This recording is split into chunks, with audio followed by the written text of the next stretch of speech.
Les spectacles de projection photographique sont apparus à la fin du XIXe siècle et vont se maintenir plus ou moins durant un siècle.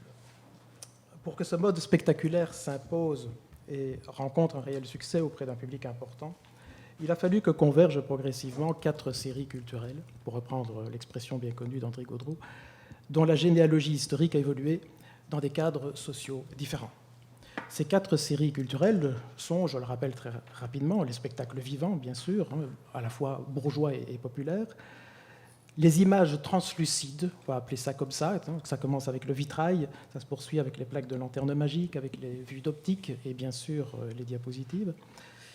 Ensuite, tout ce qui concerne les dispositifs et les techniques de projection, depuis à nouveau la lanterne magique, mais en passant aussi par d'autres dispositifs, le fantascope, le mégascope, le microscope solaire, un dispositif particulièrement ingénieux et intéressant, ou encore le théâtre optique de Reynaud, et enfin, bien sûr, la photographie, dont il faut peut-être commencer par rappeler que jusqu'à une date très récente, la majeure partie de la production était impressionnée sur des supports opaques. Et donc, dans l'histoire, depuis 1850 à peu près, la photographie sur support transparent a toujours été minoritaire par rapport au support opaque. Et bien sûr réservée particulièrement à 2 usages, d'une part la stéréoscopie et d'autre part la projection. Ces 4 séries culturelles convergent petit à petit au XIXe siècle, grâce au progrès des techniques, tout en se maintenant dans des sphères artistiques et sociales différentes. L'art du vitrail n'est pas celui des plaques peintes pour les lanternes magiques, ni celui de la photographie. Le public du théâtre n'est pas celui des projections scientifiques, ni celui du Cafcons. Néanmoins, avec la modernité et l'évolution des sociétés industrielles, les convergences se multiplient. Alors, je vous en donne juste 2 exemples parmi tant d'autres.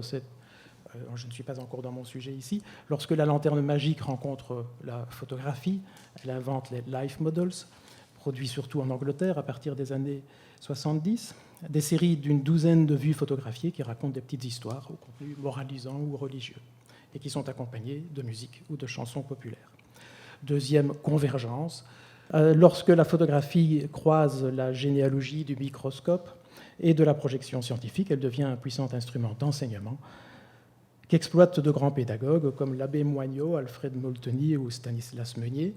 Ces 2 derniers militent pour l'introduction des projections lumineuses dans les écoles, et en 1880, ils font une conférence célèbre à la Sorbonne qui subjugue un amphithéâtre comble. À l'extrême fin du siècle, la convergence progressive de ces diverses séries conduit très naturellement au cinéma, qui semble bien faire la synthèse de toutes ces évolutions techniques. En conséquence, au cours des 20 premières années de son histoire, le cinéma fait disparaître quantité d'autres spectacles, comme les Life Models par exemple, ou le théâtre optique d'Émile Reynaud. Cependant, et pour rejoindre ici déjà ce que Erika disait il y a un instant, cependant, cette vision téléologique-là ne tient pas compte du fait que les projections d'images photographiques, qui sont pourtant issues de la même généalogie technique, elles ne disparaissent pas. Bien sûr, elles sont minoritaires. Elles sont produites dans des conditions tout à fait différentes que celles du cinéma. Elles sont plus artisanales, elles sont plus individualisées. Mais elles vont se poursuivre, bon an, mal an, jusqu'à la fin des années 70. Nathalie Boulouche nous en parlera probablement cet après-midi. Ce bref rappel historique confirme que les dispositifs de projection ne sont pas seulement tributaires de l'évolution des techniques. Lorsqu'un nouveau média apparaît, issu d'une nouvelle technologie, il ne fait pas disparaître les plus anciens, mais les contraint à se repositionner dans un champ social, culturel et esthétique plus spécifique et sans doute plus étroit. Les enjeux de tels phénomènes exigent donc d'être analysés dans le cadre d'une histoire intermédiale, mais aussi sociale des pratiques visuelles. Pour tenter de comprendre pourquoi les spectacles de projection d'images photographiques ont pu être créés après et malgré l'invention du cinéma, je vais examiner un cas particulier, celui du photographe pictorialiste belge Gustave Marissiot, qui, entre 1903 et 1924, a monté à Liège et dans d'autres villes belges et étrangères, jusque Paris et Berlin, 7 spectacles de projection d'images photographiques accompagnés de musique et de texte. Ces spectacles s'inscrivent dans le cadre très structuré de l'Association belge photographie, l'équivalent, si vous voulez, du Photoclub de Paris, enfin un mixte entre le Photoclub de Paris et la Société française de photographie. Donc, l'Association belge de photographie, c'est une association de photographes professionnels et amateurs qui s'est engagée sur la voie du pictorialisme au tournant du siècle. Les sections locales de l'association se réunissent régulièrement, 1 ou 2 fois par mois, pour assister à des conférences et découvrir, grâce aux projections notamment, les travaux photographiques réalisés par leurs membres. Mais à côté de ces séances privées, l'association organise aussi, notamment à Liège, depuis 1888, des séances publiques de projection lumineuse qui rassemblent au fil des ans un public de plus en plus large. Ces séances mondaines se tiennent dans la grande salle des fêtes du nouveau Conservatoire royal de musique que je vous présente ici. Bon, voilà, c'est l'architecture tout à fait caractéristique de cette époque, mais ce qui est surtout intéressant, c'est la grande salle. Et donc, c'est donc dans cette salle que la plupart des séances de projection se tiennent. Les bénéfices de ces séances prestigieuses étaient offerts à des sociétés caritatives, qui étaient la seule forme d'assistance publique de l'époque. Les séances qui ont rencontré le plus de succès pouvaient rapporter plus de 2000 francs belges de l'époque, ce qui ne vous dit rien, évidemment, donc on peut traduire ça, c'est-à-dire environ 14 300 € d'aujourd'hui ou 21 360 $ canadiens. Pour une séance, c'est pas mal. En 1908, à l'occasion de la 20e séance, le chroniqueur du bulletin de l'association précise qu'en 20 ans, la section a pu remettre aux œuvres de charité de la ville la somme considérable de 28 500 francs belges, soit 304 370 $ canadiens. Ce bénéfice était en outre alimenté par la vente des programmes luxueux, illustrés de photogravures, et vendus au prix de 20 francs belges, ce qui, à titre de comparaison, pour en prendre une autre cette fois-ci, représente approximativement 3 journées de travail d'un mineur de fond qui, je le rappelle, travaillait 12 heures par jour. En 1903, Maricio, jeune photographe de 32 ans, donne un nouvel élan à ses séances annuelles en créant un spectacle intégrant ses propres photographies pictorialistes avec une musique et des textes poétiques, le tout constituant une sorte d'opéra photographique, nouvelle forme d'art total, selon l'expression appropriée de Wagner, qui était très à la mode à Liège à ce moment-là. Intitulé « Venise, évocation de la cité des Doges », ce spectacle a connu 2 versions, une première co-réalisée avec un autre photographe, Émile Beaujean, peu importe, dont Maricio se séparera par la suite. Les tableaux photographiques, c'est comme ça qu'on appelait les diapositives, étaient projetés sur un très grand écran, vous l'avez vu, non, on ne l'avait pas vu, pardon. L'écran se situait tout au fond de la salle, devant l'orgue. Je l'ai encore connu, il n'y a pas si longtemps, il était toujours là. Maintenant, la salle a été restaurée, ils l'ont enlevé. Donc, c'était un écran de 6 mètres de haut sur 7 mètres de large. Et pendant qu'on projetait les tableaux, eh bien, était interprétée une musique originale de Charles Radoux, qui était professeur dans ce même conservatoire. Cette musique avait été composée pour un orchestre comprenant un piano, 2 violons, un alto, 2 violoncelles et un orgue, le grand orgue de la salle. Mais aussi 2 solistes, un baryton et une basse, et un chœur de 14 interprètes. Il y avait en outre un poème dramatique interprété par Richard Ledan et déclamé par Marguerite Radoux, l'épouse du compositeur. Le succès de ce nouveau spectacle fut complet. Voici quelques images de Maricio. Je vous donne un petit aperçu du style de ces images. Et vous voyez que c'est un pictorialisme très léger. Il a pu par ailleurs en faire d'autres choses un peu plus lourdes, mais je veux dire, c'est un pictorialisme dans lequel il n'y a pas trop d'effets de brosse et de pinceau. Maricio reprend ensuite son spectacle qui a été montré dans diverses villes jusqu'en 1924 et qui a eu donc 26 exécutions.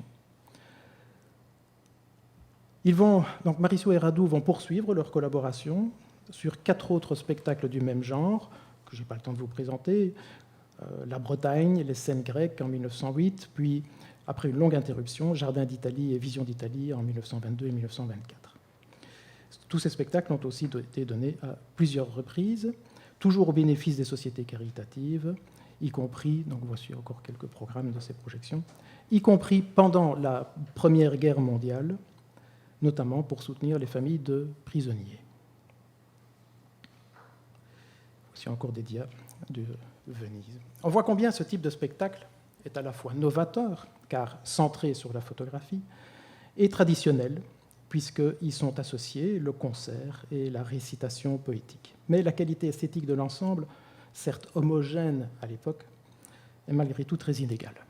D'un côté, les textes poétiques sont creux et insipides. Je vous les épargne. Et la musique lourde et emphatique, je n'ai pas pu l'entendre. Bon, on a des partitions, mais les musicologues m'ont confirmé qu'il valait mieux ne plus l'interpréter. De l'autre, les photographies, elles, par contre, témoignent d'une réelle sensibilité artistique, certes d'obédience symboliste. Et vous voyez ici, dans ces quelques vues-là, que nous sommes toujours dans Venise, mais c'est une autre vision de Venise qui n'est pas seulement celle des grands monuments. Maricio est peu enclin, je vous l'ai dit, aux effets exagérément picturaux que l'on retrouve chez les pictorialistes, surtout français, comme chez Demachy par exemple. Je sais qu'il y a une communication à ce sujet, on en reparlera donc. La pratique de la diapositive limite aussi fortement les moyens d'intervention qui se cantonnent chez Maricio en général au teintage des images. Alors que les photographes pictorialistes ont des prétentions artistiques déclarées et veulent faire reconnaître la photographie comme un des beaux-arts, ils jugent par contre le cinéma comme une curiosité foraine, une distraction amusante, juste bonne pour les imbéciles et les incultes. Je rappelle ici la phrase de Georges Duhamel. Moi, je parle d'imbéciles et d'incultes, d'accord, mais lui disait quand même que le cinéma était un divertissement d'ilote. C'est encore pire, je trouve. L'écart entre ces deux champs culturels est énorme, tant sur le plan social que esthétique. Le pictorialisme expose devant un public initié et vend à très haut prix des images uniques nées d'un patient et minutieux travail qui exige maîtrise technique, savoir scientifique et talent artistique. Et surtout, il défend l'expression personnelle du photographe. Le cinéma, par contre, présente au tout venant, pour quelques sous, des films réalisés en quelques jours grâce au principe de la division du travail. Et surtout, le pictorialisme s'expose dans les salons mondains, dans les musées des grandes villes, tandis que les films circulent dans les banlieues industrielles, sur les champs de foire, dans les cafcons et les music-halls, où ils témoignent d'une réelle complicité avec l'esprit populaire. Très souvent, ces bandes ridiculisent directement le bourgeois, victime de petits malins qui, sous l'œil complice du public, lui jouent à mon tour. Le populisme de ces films est certes démagogique, mais il démontre au moins qu'au cinéma, comme le dit Noël Burch, le public bourgeois ne s'y retrouve tout simplement pas chez lui. Il n'est donc pas surprenant que les pictorialistes aient à ce point dénigré et méprisé le cinéma. Maricio se vantait de n'y être jamais allé. En 1930, à une époque où le pictorialisme est passé de mode, Constant Pouillot, un des chefs de file de l'ancien photoclub de Paris, considérait ainsi le cinéma qu'il associe à la foule comme responsable de cette débâcle. Voici ce qu'il disait, je vous donne le texte, donc on est en 1930 ici. La photographie devenue facile a introduit la foule dans le domaine jusque-là réservé des images. Et par le cinéma, cette invasion est devenue universelle. C'est une foule qui produit des images, c'est une foule bien plus nombreuse encore qui les regarde et qui les juge. Or, pour le cinéaste, sinon pour le simple amateur, le jugement de la foule est redoutable et ses désirs sont impératifs. Le clivage entre les dispositifs de projection est clairement déterminé par les différences sociales. Les projections photographiques pour la bourgeoisie et le cinéma pour le peuple. Le second spectacle que Maricio réalise en 1905 confirme ce diagnostic. Il est très différent du précédent, tant par sa forme que par son contenu, mais il va rencontrer un immense succès. Il s'intitule « La houillère » et donne à voir une centaine de diapositives consacrées aux mines de charbon dans la région de Liège. Pour comprendre ce qui a amené le photographe à réaliser cette série, il faut revenir brièvement en arrière. En 1904, Maricio reçoit d'une association de sociétés minières la commande d'une série de vues stéréoscopiques illustrant l'industrie charbonnière au pays de Liège. Ce travail a une finalité promotionnelle. Il doit être terminé pour l'exposition universelle qui se tiendra à Liège en mai 1905. La série devra être produite en stéréoscopie et couvrir de façon exhaustive l'ensemble des activités extractives, depuis le creusement des puits et des galeries jusqu'au chargement du charbon sur les divers moyens de transport. Cette commande importante va donner du travail à Maricio et ses 2 assistants pendant tout l'hiver 1904-1905. Il prend 450 clichés sur les sites des 27 charbonnages affiliés au syndicat. Alors je vous en montre quelques-uns pour que vous sachiez quand même de quoi je parle. Et donc évidemment, ce sont des vues stéréoscopiques dont vous ne pouvez pas avoir une idée très précise dans les conditions de projection qui sont celles-ci. Excusez-moi, mais c'est vrai. Bien sûr, la stéréoscopie exige d'être visionnée dans un stéréoscope. C'est aussi une image lumière, la stéréoscopie, il ne faut pas l'oublier. Pas toujours, mais en l'occurrence, ici, c'est le cas. Et quand on a le privilège de les regarder dans un stéréoscope, c'est-à-dire avec donc, une borne et les 2 lunettes qui vous retirent complètement, c'est-à-dire que vous avez le sentiment d'être dans un autre espace, vous n'êtes plus dans l'espace de visionnement, ce n'est pas une chambre obscure, ce n'est pas une salle obscure comme le cinéma, mais vous êtes quand même en dehors de cet espace-là. Et là, à ce moment-là, l'effet stéréoscopique est absolument exceptionnel. Bon, vous êtes littéralement projeté dans un autre monde. Donc en voici quelques-unes. Donc, les vues générales, je n'ai pas le temps de les commenter, évidemment.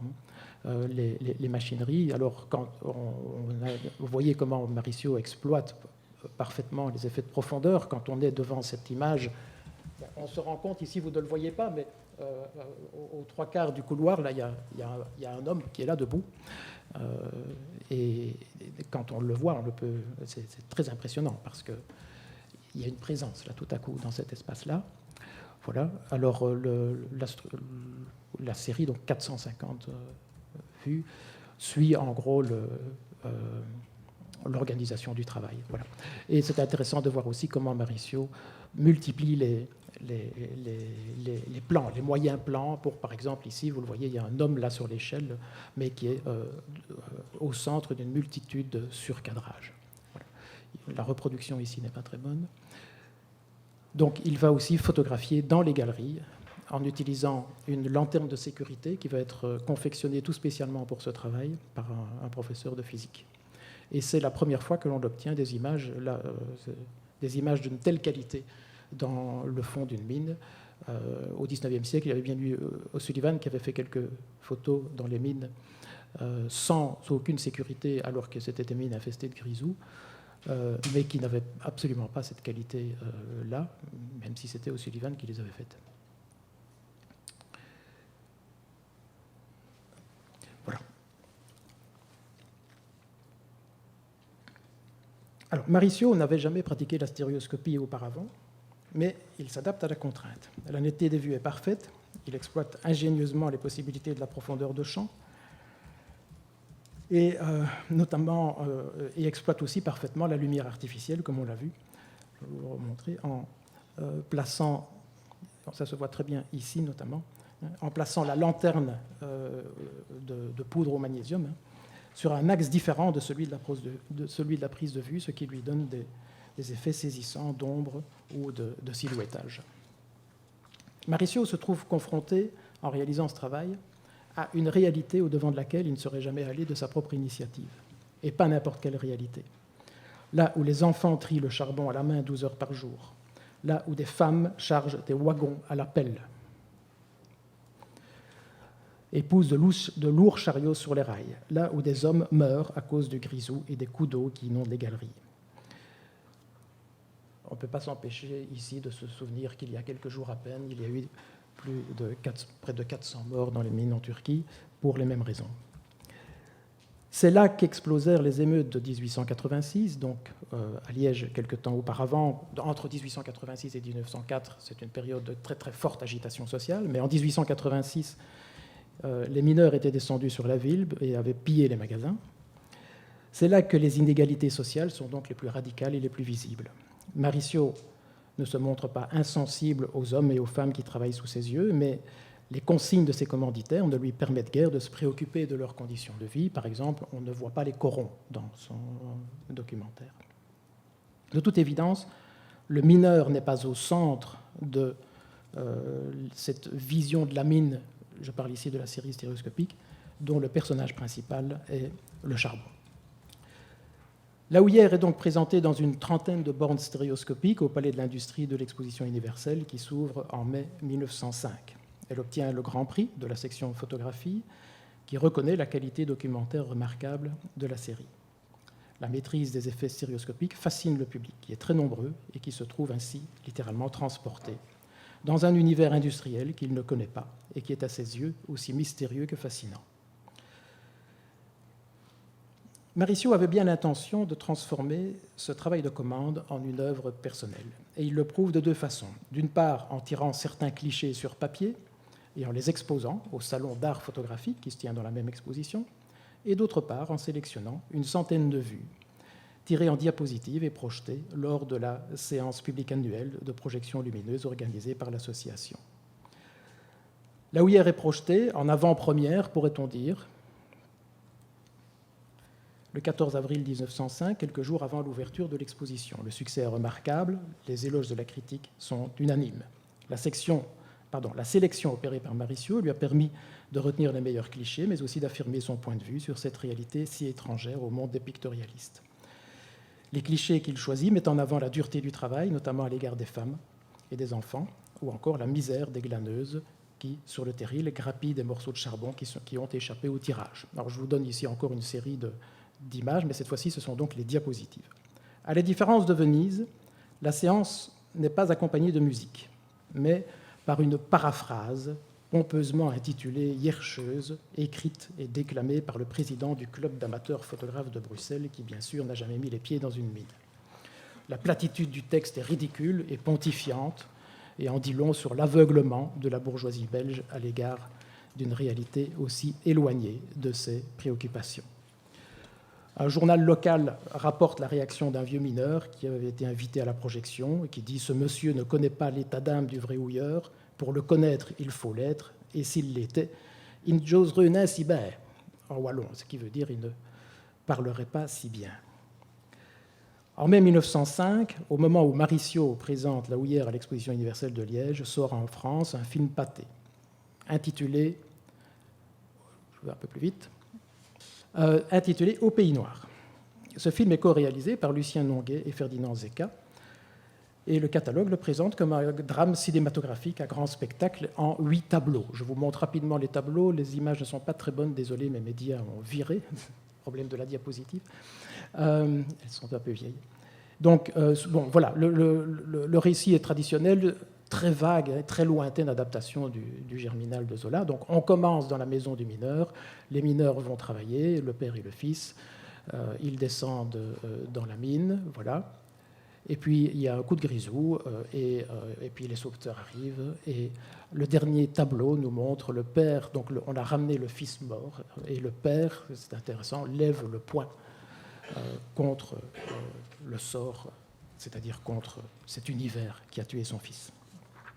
La différence entre le spectacle de Maricio et le film est très claire.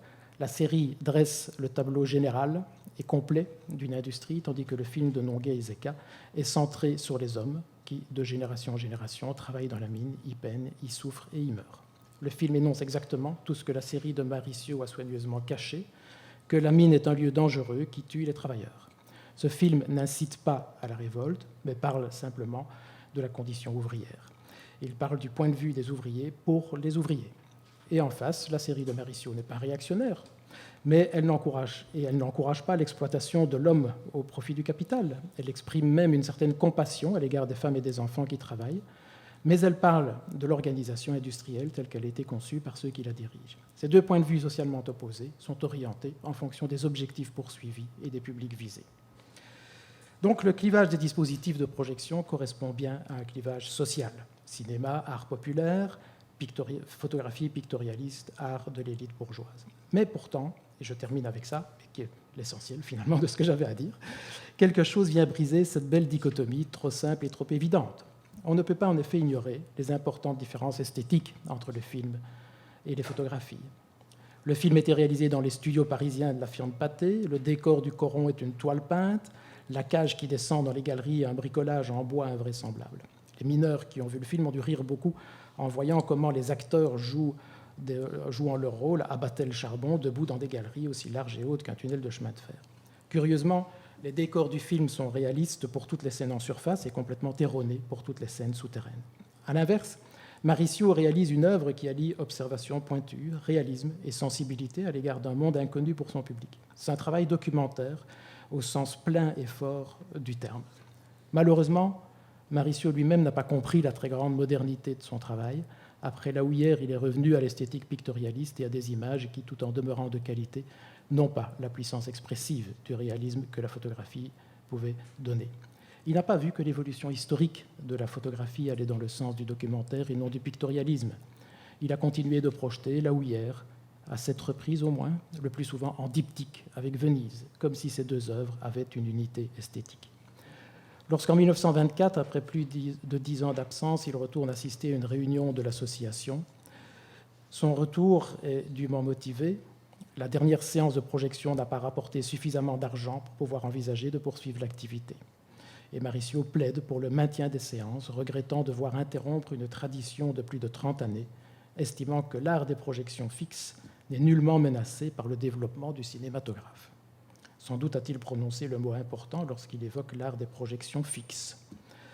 C'est en 1924 qu'il parle, année de la mort de Lénine, de la marche sur Rome, non, pardon, la marche sur Rome c'était 2 ans avant, excusez-moi, du manifeste du surréalisme et de la fondation du Bauhaus, de la grève d'Eisenstein et du dernier des hommes de Murnau. Maricio perçoit confusément que son combat qu'il est en train de perdre aurait été celui de la fixité contre le mouvement. Je vous remercie.